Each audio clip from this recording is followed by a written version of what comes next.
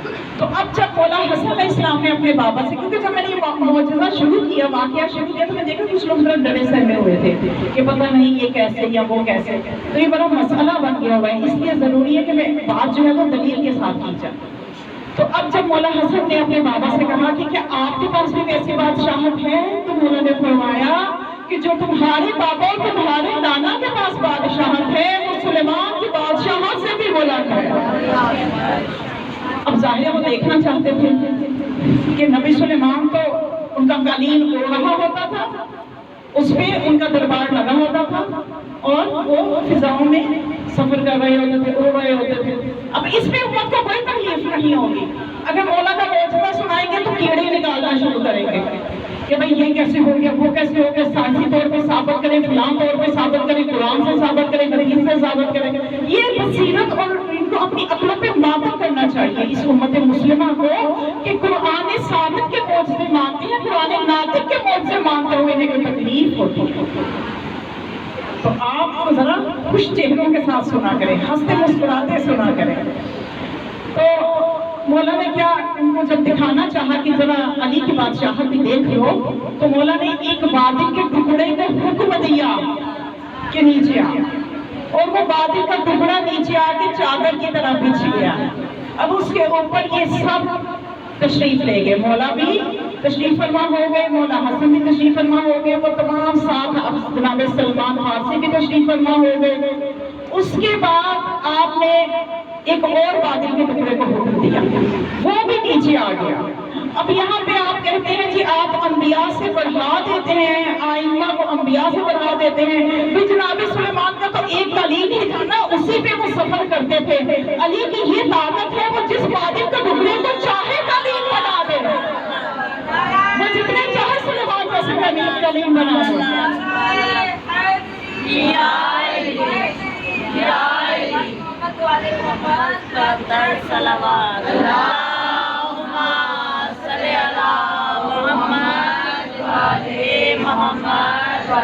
اب جب پہلا بادل کا ٹکڑا نیچے آیا، اس نے آگے سب سے پہلے کیا کام کیا؟ اس نے مولا کائنات کو سلام کیا، السلام علیکہ یا وسیع رسول اللہ، اے رسول اللہ کی وسیع آپ پر سلام ہو۔ اور ساتھ وہ کہنے لگا کہ یا علی آپ پر سلام ہو، آپ ہی وہ ہیں کہ آپ کے گھرانے کو جس نے تسلیم کیا وہ نجات پا گیا، جس نے آپ کے گھرانے کا انکار کیا، آپ کی ولایت کا انکار کیا، وہ تباہ و برباد ہو گیا۔ میں کہتی ہوں بادل کے ٹکڑے کو یہ عقل ہے کہ وہ ولایت کو مانتا ہے، اور وہ انسان جس کو اللہ نے عقل و شعور دے کے بھیجا ہے وہ انکار کرتا ہے، اس لیے کہ بصیرتیں کمزور ہیں، مہریں لگی ہوئی ہیں دل و دماغ پہ۔ اسی طرح دوسرا بادل کا ٹکڑا جب آیا، اس نے بھی اسی طرح سے آپ کی ولایت کی گواہی دی، سلام کیا اور آپ کے گھرانے کی عظمت کا قصیدہ پڑھا۔ اب جب یہ سوار ہو گئے، وہ ٹکڑا فضا میں بلند ہوا، تو اس وقت مولا حسن نے ایک اور سوال کیا۔ سوال یہ کیا کہ یا امیر المؤمنین، جو سلیمان بادشاہ تھا اس کے پاس ایک انگوٹھی تھی، وہ اس انگوٹھی کی وجہ سے ان کی بادشاہت تھی، آپ کی بادشاہت کی کیا دلیل ہے؟ آپ کی بادشاہت میں دیکھو آپ سن کیسے رہی ہے، آپ کی بادشاہت کی کیا دلیل ہے؟ تو مولا نے فرمایا کہ کیا میں تمہیں سلیمان کی وہ انگوٹھی نہ دکھا دوں؟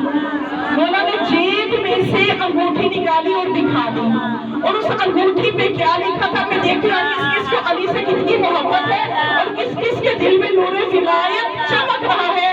دیکھتے ہیں اس بات کو کیسے سنے گا کہ جب وہ انگوٹھی آپ نے سامنے رکھی تو اس کے اوپر اللہ اور محمد اور علی لکھا ہوا تھا۔ اس کے بعد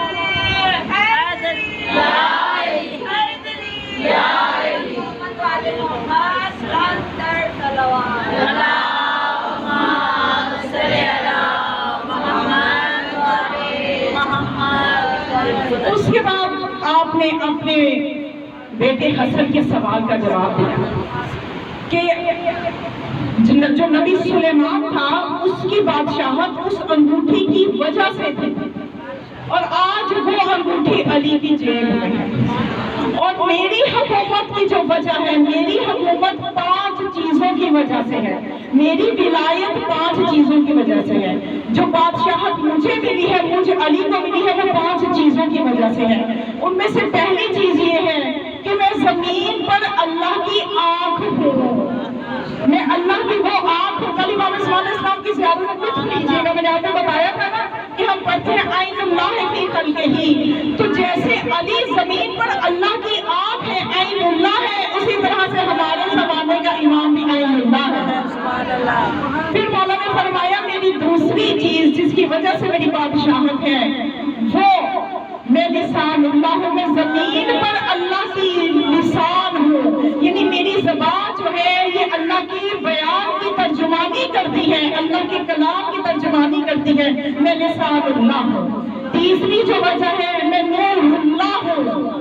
چوتھی جو میری چیز جس کی وجہ سے بادشاہت ہے میں باب اللہ ہوں، میں اللہ کا دروازہ ہوں. اور اب مسلمانوں کو اس میں کوئی اعتراض نہیں ہونا چاہیے کہ جب اللہ سے مانگو گے تو دروازے پہ جانا پڑے گا. تو دروازہ تو علی ہے، اگر علی آ جائے تو اعتراض نہیں ہونا چاہیے.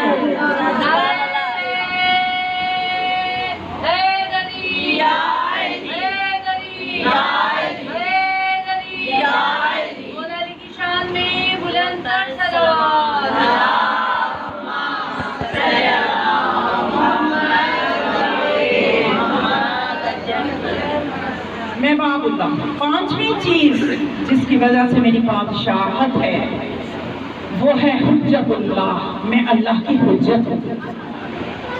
اس کے بعد مولا نے غور فرمایا. اب بیٹھے کون لوگوں میں ہیں؟ آپ لوگ پریشان ہو جائے تو چلے مجھے پریشان نہیں ہونا چاہیے. قمر اور سلمان جیسے لوگ پریشان ہو رہے تھے کہ یہ ہو کیا رہا ہے، یہ علی فرما کیا رہے ہیں. سلمان جو ایمان کے 10ویں درجے میں. اب مولا نے مزید ان کا امتحان لیا، ان کے ایمان کا امتحان لیا. مولا نے مزید ان کے ایمان کا امتحان لیا اور مولا نے فرمایا کہ چلو آج کیا ایسا نہ ہو جائے کہ میں تمہیں نبی سلیمان سے ملوا دوں. میں تمہاری مولا کا اختیار دیکھیے، اختیار سمجھنے کی کوشش کیجیے. میں تمہیں نبی سلیمان سے ملوا دیتا ہوں. سب نے کہا مولا کیا ہی اچھا ہو جائے. تو یہاں تک کہ یہ جناب سلمان فرماتے ہیں، روایت کر رہے ہیں جناب سلمان فارسی کہتے ہیں کہ ہم ایسے علاقے میں داخل ہو گئے کہ وہ ہم نے پہلے کبھی نہیں دیکھا تھا. وہاں اتنے خوبصورت سرسبز باغات تھے، نہریں جاری تھی. وہ جو جنت کا نقشہ قرآن میں پڑا تھا اس سے ملتا جلتا علاقہ تھا کہ وہاں پہ ہم چلے گئے. اور ایک جگہ جا کے بادل نے ہمیں نیچے اتارا اور ایک خوبصورت باغات میں خوبصورت تخت پہ ایک جوان سویا ہوا تھا. مولا نے اس کے ہاتھ میں جا کے وہ انگوٹھی پہنائی. وہ جوان بیدار ہو گیا اور جب وہ بیدار ہو گیا وہ جوان کون تھا؟ وہ نبی سلیمان تھا. اور جب وہ بیدار ہو گیا تو اس نے خدمت امام میں سلام پیش کیا. السلام علیکم یا وصی رسول اللہ، اے اللہ کے رسول کے وصی آپ پر سلام ہو. اور یہ ساتھ کہا کہ میں گواہی دیتا ہوں کہ جس نے آپ کی ولایت کو تسلیم کیا وہ کامیاب ہو گیا، جس نے آپ کی ولایت میں شک کیا وہ ناکام ہو گیا. اس کے بعد جب نبی سلیمان کی بھی زیارت کر لی سب نے. اب یہ جو سلمان فارسی تھے انہوں نے جب مولا کے اس معجزے کا مشاہدہ کیا، جھکے مولا کے قدموں کا بوسہ لیا اور مولا کے قدموں میں جھک کے مولا کے قصیدے پڑھنا شروع ہو گیا. تو اس طرح کے کوئی ایک نہیں، بہت سے معجزات ہیں ان ہستیوں کے. صرف وہ دل چاہیے جو تحمل کر سکے، وہ ظرف چاہیے جو ان کے معجزات کو تحمل کر سکے. ہر ظرف اس قابل نہیں ہوتا کہ جس میں آل محمد کی معرفت آ سکے. ہر ظرف اس قابل نہیں ہوتا. تو یہ وہ ہستیاں ہیں، یہ ان کی وہ کمال ہے، یہ عظمت ہے. اور وہ علی جو یہ معجزات انجام دے رہے ہیں. اور توجہ کیجیے کہ اس علی، وہ علی جو دروازہ ہے جس شہر کا، وہ شہر جو مدینہ، شہر مدینہ کتنا عظیم ہوگا اور وہ خدا کتنا عظیم ہوگا جو اس رسول کا بھی خالق ہے. یہ اصل میں خدا ان ہستیوں کے ذریعے اپنے آپ کو پہچانوا رہا. اگر یہ بھی ہمارے جیسے ہوں، بس اتنا ہی دیکھیں جس طرح ہم دیکھ سکتے ہیں، اتنا ہی سنیں جتنا ہم سنتے ہیں، تو پھر خدا کی کیا مخلوقات بھی تو ایسا ہی ہوگا کہ محدود ہی سنتا ہوگا. توجہ فرما رہے ہیں نا. اگر خدا ان ہستیوں کو اختیارات نہ دے، ان کو معجزات نہ دے، ان کو علم دے کے دنیا میں نہ بھیجے، خدا کی معرفت کیسے معرفت ہوگی؟ بس یہی کہ خدا کچھ محدود ہی سن لیتا ہوگا، محدود سے ہی اس کا علم ہوگا، محدود سے ہی قوت سماعت ہوگی، محدود سے ہی قوت بینائی ہوگی. لیکن خدا نے اپنی معرفت کے لیے ان کو اپنی صفات کا مظہر بنا کے بھیجے، اس لیے نازل تک ان کو اختیارات دے کر بھیجے، اس لیے کہ ان کو ایک محدود زمانے کے لیے نہیں بھیج رہا، ان کو ہم قیامت تک کے لیے امام بنا رہا ہے، اور جنوں انس کا امام بنا رہا ہے، اور کائنات کے ذرے ذرے پر ان کی ولایت کو پیش کر رہا ہے. کائنات کا ہر ذرہ ان کی ولایت کو گواہی دے رہا ہے.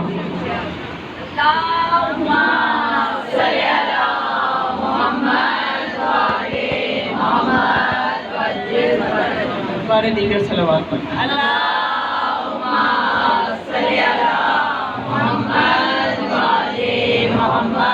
مومنات، اس واقعے کے ساتھ آپ کی زحمتوں کو تمام کروں گی کہ جس طرح سے مولا کائنات عین اللہ ہے، جس طرح سے مولا کائنات علم رسول کے وارث ہیں، اسی طرح سے ہمارے زمانے کا امام بھی اس علم کا وارث ہے. ہمارے زمانے کا امام 13 معصومین کے فضائل کا وارث ہے، 1,24,000 انبیاء کی فضیلتوں کا وارث ہے. جس طرح سے مولا کائنات زمین پر اللہ کی آنکھ ہے، اسی طرح سے ہمارے امام ہم زیارت میں گواہی دیتے ہیں. جمعے کے روز جب زیارت امام زمان علیہ السلام پڑھتے ہیں، السلام علیکم یا عین اللہ، اے اللہ کی آنکھ آپ پر سلام ہو. تو پھر ان ہستیوں نے بھی بتایا کہ اللہ کی آنکھ کا مطلب کیا ہے. اگر اللہ کی بصارت کو سمجھنا ہے تو پہلے ہمیں تو سمجھ لو.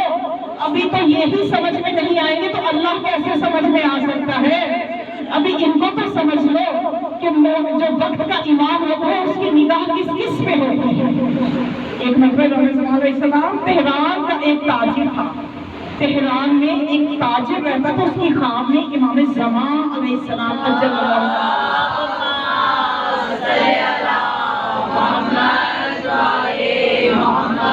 تشریف لائے اور اس سے کہنے لگے کہ اس سال جب تم حج پہ آئے گا تو حج پہ آنے سے پہلے وہ جو حج پہ اس کو بھی اپنے ساتھ لا، جو مشہد میں ایک مومن رہتا ہے اس کو اپنے ساتھ لے کے آنا، اور اس کا پورا پتہ امام نے دیا ہے.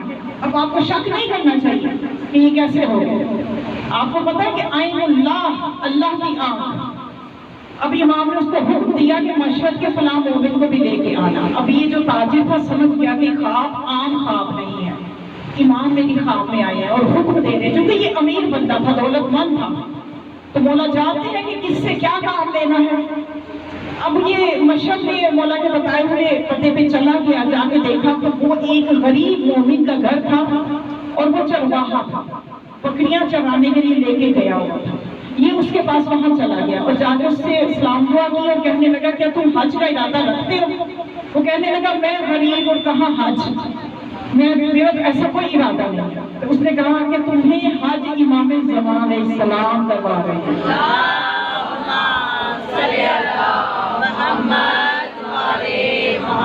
بس اس گھرانے سے تمسک کرنے کی ضرورت ہے، یہ سب کچھ کر سکتے ہیں. آپ ارادہ کریں، اس ارادے کو تکمیل دے سکتے ہیں.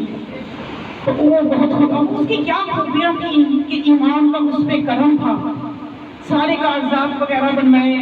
اور اب یہ جو تاجر تھا یہ سمجھ گیا کہ اس مومن میں کوئی خاص بات ہے جو مولا اس کو حج پہ بلا رہا ہے، کیونکہ سب جانتے ہیں کہ ایام حج میں امام علیہ السلام وہاں ہوتے، انہی جگہوں پہ ہوتے. کبھی عرفات میں تو حاجیوں کے ساتھ مینا میں. اب ہر سال مولا حج کرتے، لازم حج کرتے، ہر سال حج کرتے. تو حج کے دنوں میں امام انہی جگہوں پہ ہوتے. اب یہ سمجھ گیا کہ اس کو جو بلایا جا رہا ہے خاص طور پہ مجھے خواب میں یہ حکم دے کے یہ ملاقات ضرور کریں گے مولا، تو میں اس کے ساتھ ہی رہتا ہوں تاکہ میری بھی ملاقات ہو جائے. اب اس لالچ میں یہ ہر وقت اس کے ساتھ ساتھ ہی رہتا تھا. یہاں تک کہ وہ تاجر ہے وہ یہ بیان کرتا ہے کہ جب میدان عرفات کے اعمال انجام دینے تھے وہاں پہ رش بہت زیادہ ہوا کہ میرا اور اس کا ساتھ چھوٹ گیا. تو کہتے ہیں میں اپنے نصیبی پہ رونے لگا کہ بس اب وہ ملاقات کر لے گا اور میں کہتے ہیں میں رونے لگا کہ 2 گھنٹے کے بعد وہ مجھے ملا اور میں نے اس سے کہا کہ تم نے ملاقات کر لی. یہ سمجھ گیا کہ ہوا کیا ہے. کہ مجھے جدا کیا گیا ہے، کیونکہ جو وہ زیارت امام کی عید جس درجے پہ ہوتا ہے وہ مولا جانتے ہیں کہ اس کو کس طرح سے ملاقات کروانی ہے۔ اب وہ کہنے لگا جی ملاقات ہو گئی۔ اب یہ کہنے لگا مولا نے کیا حکم دیے؟ تو یہ کہنے لگا کہ مولا نے جن باتوں کو بتانے کے لیے مجھے اجازت دی ہے بس میں وہ 2 باتیں بتاؤں گا کہ ایک تو مجھے امام نے حکم دیا ہے کہ جا کے میرا یہ پیغام میرے شیعوں تک پہنچا دو کہ نماز اول وقت پر پڑھیں۔ اب جب مولا یہ دیکھتے ہوں گے کہ نماز پڑھتے ہی نہیں ہے، یا یہ دیکھتے ہوں گے کہ نماز کو اتنا ہلکا سمجھا ہوا ہے، یعنی نماز کو اول وقت پہ پڑھنا تو ایک بہت بڑی بات ہے۔ ابھی تو ہم اس چیز میں ہی نہیں آئے کہ نماز کو کوئی اہمیت بھی دینی ہے، اس کی کوئی وقت بھی ہے۔ اس کی وقت اتنی ہے کہ ہم ہر کام کر کے پھر نماز پڑھتے ہیں، اس کی اتنی حیثیت ہے کہ جہاں تک اس کی جتنی حیثیت ہے اس کو پہلے کیا جاتا ہے نا، یعنی ایک تو مہمان آ گیا اس کی حیثیت بھی زیادہ ہے، ہم ہنڈیاں پکا رہے ہیں اس کی حیثیت وقت بھی زیادہ ہے، روٹیاں پکانے کی وقت زیادہ ہے، فلاں کام کی گھر کی صفائی کی وقت زیادہ، نماز آخر ہے۔ یہ بڑا احسان ہے جو قضا سے بچا لی، 10 منٹ پہلے پڑھ لی، قضا ہونے سے بچا لی۔ لیکن مولا کیا چاہتے ہیں؟ کیوں کہتے ہیں کہ اول وقت میں پڑھو؟ اس لیے کہ ان کا ظہور ممکن نہیں ہے جب تک کہ ایسے افراد تیار نہ ہو جائے جو نماز کو اتنی اہمیت ہے کہ اول وقت پہ پڑھے۔ جو اول وقت پہ پڑھنے سے ملتا ہے وہ بعد میں پڑھنے سے نہیں ملتا، فیض کم ہوتا چلا جاتا ہے، یہاں تک کہ جتنی نماز آخر تک جاتی ہے فیض معمولی سا رہ جاتا ہے۔ جو اول وقت پہ اہمیت دیتے ہیں ان کو جو فیض ملتا ہے وہ وہی بتا سکتے ہیں کہ ان کی زندگیوں میں کتنا سکون آ گیا نماز کو اہمیت دینے کی وجہ سے۔ آخرت ساز واقعات کتاب ہے، اس میں واقعہ موجود ہے کہ ایک عورت تھی حضرت عیسیٰ علیہ السلام کے زمانے میں، اس کی یہ عادت تھی کہ وہ اس سے رہا نہیں جاتا تھا، وہ بے چین ہو جاتی تھی، جو ہی نماز کا وقت داخل ہوتا تھا وہ نماز کو اول وقت میں پڑھتے تھے۔ اور مولا نے بھی یہی نشانی بتائی ہے، ہمارے چلے امام فرماتے ہیں کہ ہمارے شیعوں کی نشانی ہے، ہمارے چاہنے والوں کی نشانی ہے کہ جو ہی نماز کا وقت داخل ہوتا ہے وہ بے چین ہو جاتے ہیں، ان میں حرکت آ جاتی ہے، فکر پیدا ہو جاتی ہے کہ میں نے وضو کرنا ہے، میں نے نماز پڑھنی ہے، میں کہاں پہ پڑھنی ہے، میں نے اگر وہ حالات ایسے گھر میں یا کہیں بھی مصروف ہے وہ ہر چیز کو چھوڑ کے ان کے اندر ایک اضطرابی کیفیت آ جاتی ہے۔ میں نے دیکھا ہمارے اندر نہیں آتا، میں نہیں دیکھا، ظاہر ہے کئی چیزیں شادی بیاہ کے موقع ہیں یا کوئی میٹنگ ہے یا کوئی بھی چیز ہے، کوئی جگہ بھی میں اٹینڈ کر رہی ہوں، وہاں پہ میں دیکھتی ہوں اذان ہو رہی ہے، بس اتنا کافی ہے، اس چیز کو روک دیا، اذان ختم ہو گئی، اپنا کام جاری رکھ کے بعد میں نماز۔ بہت پیچھے ہم ابھی ہماری کوئی تیاری نہیں ہے، کہیں بھی ایسا نظر نہیں آتا۔ آپ نے مشاہدہ کیجیے گا آپ کے خاندان میں جب بھی کبھی، تو اب اس خاتون کی عادت تھی کہ وہ ہر چیز کو چھوڑ کے مسلح پہ۔ اب ہوا یہ کہ ایک دن نماز اس نے ابھی روٹیاں لگائی، نماز کا وقت ہو گیا، تنور میں روٹیاں لگائی، اس نے کچھ نہ دیکھا مسلح پہ کھڑی ہو گئی۔ تو اب شیطان نے وسوسے ڈالنا شروع کر دیا، وسوسے فی صدور الناس، اس کا کام ہی یہی ہے سینوں میں وسوسے ڈالنا۔ اس نے کہا تمہاری روٹیاں جل جائیں گی اور تم نے نماز شروع کر لی، تم نماز شروع کرنے لگی ہو۔ ابھی شروع نہیں اس نے کی تھی، اس نے پہلے سے کی نہ کرے کہ تم نماز شروع کرنے لگی ہو، تمہاری روٹیاں جل جائیں گی، تمہارا بچہ کو گھر میں ہے نہیں دیکھ سکے تو تنور میں گر جائے گا اور تم یہ کام کرنے لگی ہو۔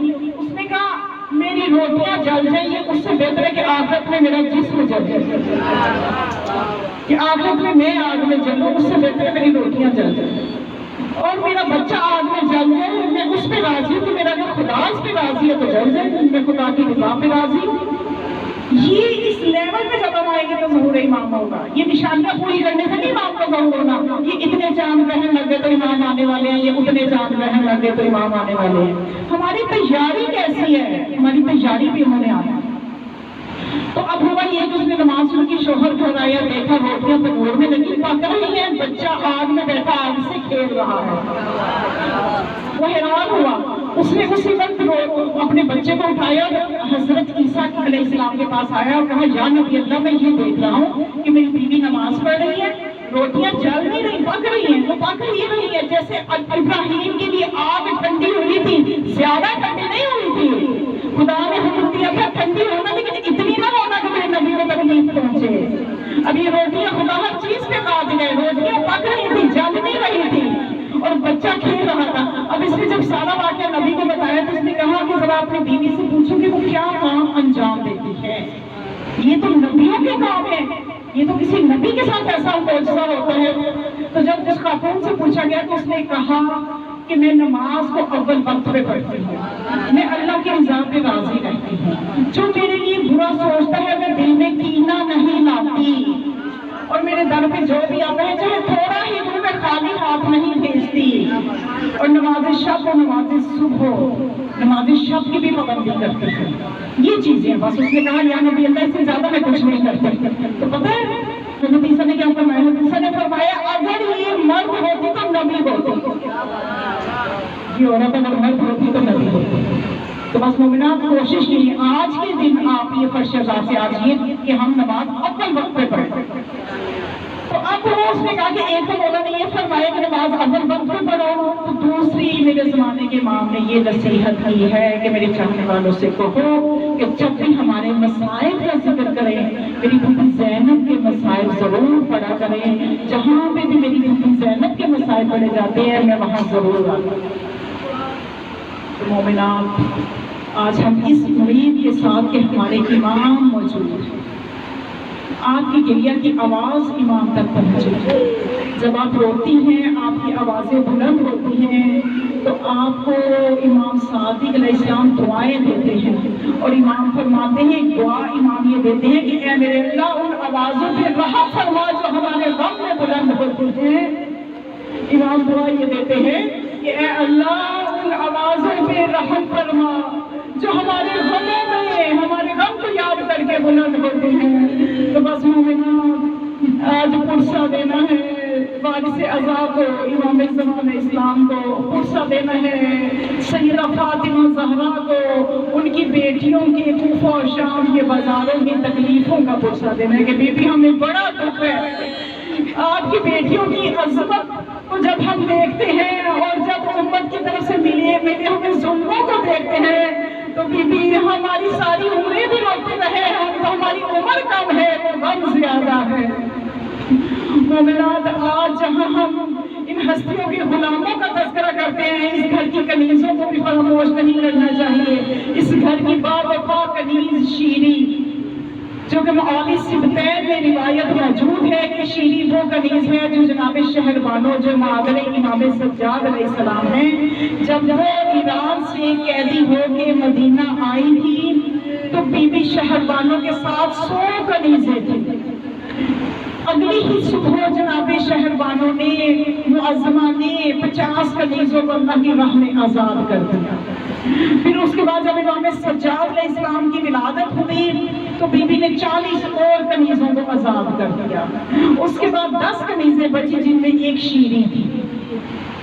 آج میں چاہتی ہوں با وفا کنیز کا تذکرہ کیا جائے کہ جناب شیری جو تھی ان کا عقد پھر مولا حسین علیہ السلام نے اپنے ایک چاہنے والے سے کروا دیا، اسکلان اس کا نام تھا، اسکلان سے عقد کروا دیا، اور شہربانو اور جناب شیری جو ہیں ان کو ہی آزاد کر دیا کہ آپ اب آزاد خاتون کی طرح جا کے رہیں۔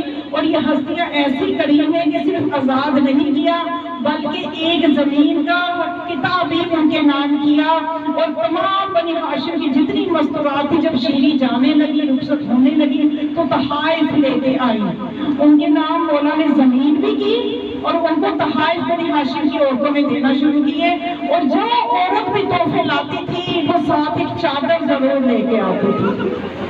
یہاں تک کہ تاریخ میں لکھا ہے کہ جناب شیری کے پاس بہت سی چادریں جمع ہو گئی تو شیری نے کہا کہ میں اتنی چادروں کا کیا کروں۔ مولا حسین جو جانتے تھے لیکن انہوں نے آگاہ نہیں فرمایا تھا، کہا تھا کہ شیری رکھ لو کسی دن تمہارے کام آ سکتی ہے۔ اب شیری جب رخصت ہونے لگی قدم بوسی کی تو کہنے لگی آقا حسین میرے سے ایک وعدہ کریں کہ آپ نے مجھے آزاد تو کر دیا، میں آپ کے گھرانے کی نوکری چھوڑنا تو نہیں چاہتی تھی لیکن جب آپ کا حکم ہے تو میرے لیے اطاعت لازم ہے، لیکن آقا حسین وعدہ کریں کہ مجھے غریب کے گھر کو رونق ضرور بخشیں گے۔ مولا حسین کچھ دیر خاموش رہے، اس کے بعد فرمایا ہاں شیری چلو وعدہ ہوا، وعدہ کیا کہ ہم ضرور تمہارے گھر آئیں گے اور فلاں سن ہوگا فلاں سال ہوگا فلاں تاریخ کو ہم تمہارے گھر آئیں گے، لیکن ساتھ ایک جملہ کہا شیری لیکن یاد رکھو جب ہم آئیں گے تو ہمیں پہچان لینا۔ شیری نے کہا اپنا سر پیٹا کہ مولا کیسی باتیں کر رہے ہیں، گھر کے میں نے کھلایا ہے، گھر کے بچے کو میں جانتی ہوں، میں کیسے نہ پہچانوں گی؟ یہ کیا بات بولا آپ نے، کیسی بات کر دی؟ اب شیریں رخصت ہوئی اور بیت المعمور، اس پہاڑ کا نام ہے، کتاب والی سطین میں لکھا ہوا ہے کہ اس پہاڑی کا نام بیت المعمور تھا، معمورہ نام تھا اس پہاڑی کا۔ اس میں شیریں نے جا کے گھر بنا لیا اور وہاں رہنے لگی۔ لیکن شیریں کی زندگی کا مقصد اب صرف یہ تھا کہ وہ دن آ جائے کہ میرے شہزادے آئے، میری شہزادیاں آئے، زہرا کی بیٹیاں آئے، میری آقا زادی آئے اور میں ان کی خدمت کروں۔ بس اب شیریں کو یہ انتظار تھا۔ اب جب 61 ہجری میں مولا نکلے تو قافلے، چونکہ کوفہ کے باہر شیریں کا گھر تھا، تو قافلے جب گزرتے تھے وہ خبریں پہنچاتے تھے کہ پتہ چلا کہ رسول کا نواسہ حسین مدینے کو چھوڑ چکا ہے اور مکہ کی طرف جا رہا ہے۔ اب شیریں کی خوشی کی انتہا نہ رہی، جا کے لوگوں کے گھروں میں کہنے لگی، دیکھا میں کہتی تھی نا کہ میرے آقا حسین آئیں گے۔ اب شیریں کی جو عزت تھی اس علاقے میں وہ اس وجہ سے تھی کہ وہ اس گھر کی کنیز رہ چکی تھی اور وہ اہل بیت کے گھر کی کنیز تھی، اور اس کے بارے میں لوگوں کو پتہ چل گیا تھا کہ اس کے گھر کسی دن حسین نے اپنے خاندان کے ساتھ آنا ہے۔ اب لوگ اس کی بڑی عزت کرتے تھے کہ اس کا گھر بڑا عظیم ہے، کہ اس کے گھر حسین نے آنا ہے۔ تو اب شیریں نے جا کر سب کو کہنا شروع کر دیا، بس تھوڑے ہی دن رہ گئے کہ میرے آقا اپنے خاندان کے ساتھ میرے گھر آئیں گے۔ اب مزید خبریں آنا شروع ہوئی تو پتہ چلا کہ مولا حسین اپنے گھر والوں کے ساتھ کربلا کی طرف جا رہے ہیں، کوفہ کی طرف جا رہے ہیں۔ اب شیریں نے کہا وقت تھوڑا رہ گیا، اب تو میرے آقا کوفہ کی طرف آنا شروع ہو گئے ہیں۔ لیکن اس کے بعد شیریں کا دل ڈرنے لگ گیا، پریشان رہنے لگ گئی کہ عجیب سی خبریں آنا شروع ہوئی کہ کوفہ کے بجائے مولا حسین کربلا چلے گئے ہیں۔ شیریں حیران تھی کہ وہ کربلا کیوں چلے گئے ہیں، لیکن وہ ان خبروں پہ زیادہ دھیان نہیں دے رہی تھی۔ اسے پتا تھا کہ میرے ساتھ میرے مولا نے وعدہ کیا ہے اور مولا اپنے وعدے کے پابند ہیں، مولا آئیں گے، مجھے بس پریشان ہونے کی ضرورت نہیں ہے۔ اب وہ جب دن آ گیا کہ ایک ایسی رات آئی کہ شیریں کے دروازہ بجا۔ جب دروازہ غلاموں نے کھولا تو آ کے شیریں کو بتایا کہ باہر فوج ہے، سپاہی ہیں، اور عجیب طرح کے سپاہی ہیں کہ ان کے ہاتھوں میں نیزے ہیں اور نیزوں پہ سر ہیں اور سروں سے خون نکل رہا ہے اور خون سے آلودہ سر ہے کہ پہچانے نہیں جا رہے۔ اور وہ سپاہی جو ہیں وہ حکومت کے سپاہی ہیں اور یہ کہہ رہے ہیں کہ ہمیں ایک رات اس گھر میں ٹھہرنے کے لیے اجازت دی جائے۔ تو ہم نے کہا ہم گھر کی مالکن سے پوچھ کے آتے ہیں۔ اب شیریں نے کہا کہ سوچا کہ میرے آقا حسین اپنے خاندان کے ساتھ آ رہے ہیں، میں نے کئی لوگوں کو یہاں رکھا تو میری بیٹیاں گھبرا جائیں گی ان کو دیکھ کے، میری شہزادیاں ان نیزوں پہ سروں آلودہ سروں کو دیکھ کے گھبرا جائیں گی۔ شیریں نے سوچا میں اجازت نہ دوں۔ پھر اس کے بعد مولا کو حکم یاد آیا کہ میرے مولا حسین نے یہ بھی تو حکم دیا تھا کہ شیریں جب تمہارے پاس کوئی قیدی آئے تو کبھی انکار نہ کرنا، ان کو انکار نہ کرنا۔ یہ سوچ کے شیریں نے کہا کہ ٹھیک ہے میرے گھر میں آ جاؤ۔ اور وہ کمرے جو شیریں نے علی اکبر اور عباس کے لیے سجائے تھے، وہ کمرے جو ان کو کلثوم اور جناب زینب کے لیے صاف ستھرے آراستہ کیے تھے، وہ کمرہ جو اپنے آقا حسین کے لیے آراستہ کیا تھا، شیریں نے سب کے دروازے کھول دیے کہ آ جاؤ قیدیو، تم یہاں آرام کرو۔ اور اپنے آقا کا حکم یاد تھا کہ جب بھی قیدی آئے ان کی خدمت کرنا، ان جو مانگے ان کو دینا۔ اب جو وہاں پہ ان کو ٹھہرا دیا تو اب شیریں نے ان سے کہا میں آپ کے لیے اچھے پکوان پکواتی ہوں۔ کہ اتنے میں ایک معظمہ نے کہا کہ شیریں پکوان تو تمہاری مرضی پکواتی رہنا، لیکن ایک کام ہم جہاں کی ضرورت ہے کہ ہم یہ چاہتے ہیں کہ یہ جو ہمارے شہداء کے سر ہیں یہ ہمیں مل جائے، ہمیں ان سے ہمیں سروں کو لے دو۔ شیریں نے کہا کیا مشکل ہے؟ اس نے جا کے ان فوجیوں سے کہا کہ تم کچھ پیسے لے لو لیکن یہ قیدی جو سر مانگ رہے ہیں ان کو سر دے دو۔ اب جب بیویوں کے پاس سر آئے، کسی نے حسین کے سر کو گود میں لیا، کسی نے علی اکبر کے سر کو گود میں لیا، کسی نے قاسم کے سر کو گود میں لیا اور پرسہ دینا شروع کیا۔ ابھی پرسہ دے ہی رہے تھے، ابھی بیویاں خاموش تھی کہ شیریں سے کہا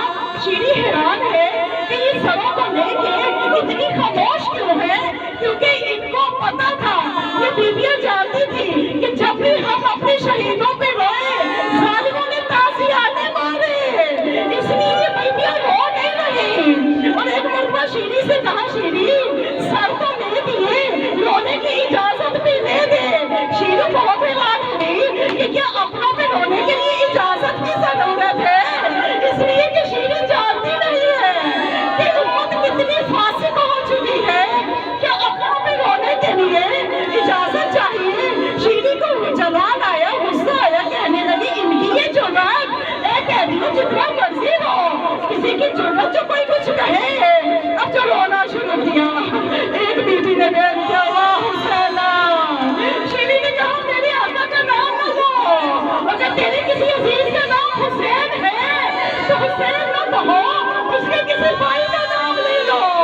اب شیری نے کہا, جب یہ کہا تو اس بیٹی نے یہ کہنا شروع کیا اے عباس کے بھائی حسین. شیری دھڑک کے کہنے لگی عباس کا نام نہ لینا, میرے آقا عباس کا نام نہ لینا, اگر اس کے کسی اور رشتہ دار کا نام یاد ہے تو وہ نام لے لو, میرے آقا کے نام نہ لو. اب اس موضوع نے رو کے بیان کیا علی اکبر کا بابا حسین. اب شیری کو پہلے ہی ڈری ہوئی تھی. جناب زینب عالیہ کے پاس گئی, جا کے کہنے لگی بی بی اپنا تعارف کرواؤ, جب سے تم ہمارے گھر میں آئی ہو میرا دل گھبرا رہا ہے, تم اپنا تعارف کرواؤ. تو زینب نے کہا شیری تجھے کہا تھا نا جب ہم آئیں گے تو ہمیں پہچان لینا, پہچانتی کیوں نہیں ہو؟ میں تمہاری آقازادی زینب, میں تمہاری شہزادی زینب. رو کے شیری نے کہا, شیری کانپ گئی, خش کر گئی, افاقہ ہوا, کہنے لگی میری شہزادی اس حال میں ہے کہ سفر کی صعوبتوں